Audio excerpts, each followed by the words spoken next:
everyone, how you doing today? Thank you for joining me for another lesson. We are in the month of April, which means we are now celebrating National Poetry Month. Last week we did a lesson on rhyming, which is one technique that poets or people who write poetry use to create a rhythm or a pattern in their poems, and it can make it a little bit more enjoyable for the reader. And it also makes it really fun to recite the poetry or say the poetry out loud as well. Today we're going to learn about a new technique that a lot of poets use to create a rhythm or a pattern in their poems, and this is called alliteration. Can you say alliteration?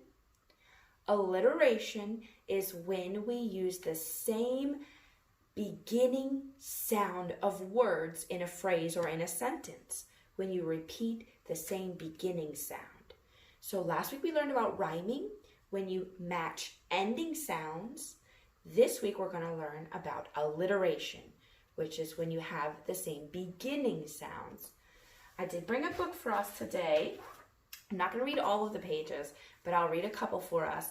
And this is a great book that some of you may have at home called Dr. Seuss's ABCs. And this book has some great examples of alliteration. So let's go through this book first, and then I'm going to teach you another fun way to practice alliteration. Dr. Seuss's ABCs. Big A, little a. What begins with A? Aunt Annie's alligator. Do you hear they all have the A sound. Big B, little b. What begins with B? Barber, baby, bubbles, and a bumblebee. All of those words you see have the b sound at the beginning. Big C, little c. What begins with C? Camel on the ceiling. C, C, C. Now this one is not an alliteration.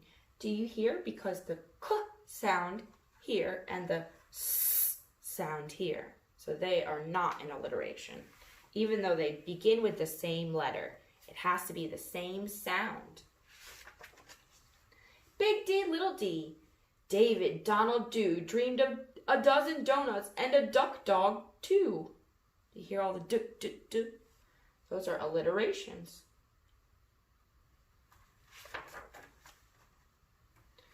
A, B, C, D, E. Ear, egg, elephant, This is going to be our last one because this is one of my favorites. Big F, little f. Four fluffy feathers on a fifer, pfeffer, feff. Do you hear all those f's? And that is an alliterative phrase. Four fluffy feathers on a fifer, pfeffer, feff. A lot of times when you want to practice alliterations, a really fun way that you can do it is by practicing something called a tongue twister. Tongue twisters are phrases that have a bunch of alliterative words all together, and you can repeat those phrases over and over again and start off slow and say them faster and faster. And the faster you get, your tongue will start twisting up and your words will start jumbling all together. But tongue twisters are a great tool for people to practice their speaking. Actors and actresses and public speakers all really enjoy practicing tongue twisters to get their tongue and their mouth warmed up before they go in front of a big audience to speak or in front of a big audience to perform. So we're going to practice some alliteration today. Alliteration, same beginning sound. And here you see I have underlined them. What is this sound? 1, 2, 3. We have 3 of them. They say b, b, b.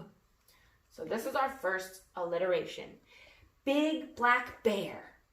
Let's say it all together. Ready? Big black bear. Let's do it again. Big black bear. Can we say it a little faster? Big black bear. All right, now let's repeat it over and over again. Ready? We'll do it 4 times. And we'll do it as fast as we can. 1, 2, 3. Big black bear, big black bear, big black bear, big black bear. So it's a little tough. The words start to get jumbled at the end. Now here is one of the most famous tongue twisters that there are. It's called Peter Piper. You may have even already heard of this one or know this one. Let's say it slowly all together, and then we'll say it a few more times, going more quickly. Peter Piper picked a pack of pickled peppers. What sound do you hear repeated? P, p. That's right, and see, I've underlined them for you. P, p, p, p, p, p. Let's say it all together again slowly one more time. Ready? Peter Piper picked a pack of pickled peppers. All right, now let's say it 3 times fast, and we'll see who can do it.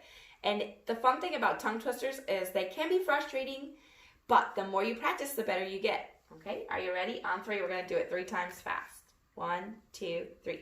Peter Piper picked a pack of pickled peppers. Peter Piper picked a pack of pickled peppers. Peter Piper picked a pack of pickled peppers. See, they're a lot of fun to say too. So with tongue twisters, you get to practice your alliteration, which are words that have the same beginning sound in a phrase. And you also get to have some fun. So I hope you enjoy exploring all about tongue twisters. There's many, many different types of tongue twisters. You can look up different ones and find your favorite ones and teach them to other people. People really enjoy learning new tongue twisters too. I hope you have fun enjoying practicing your alliteration. Have a great day.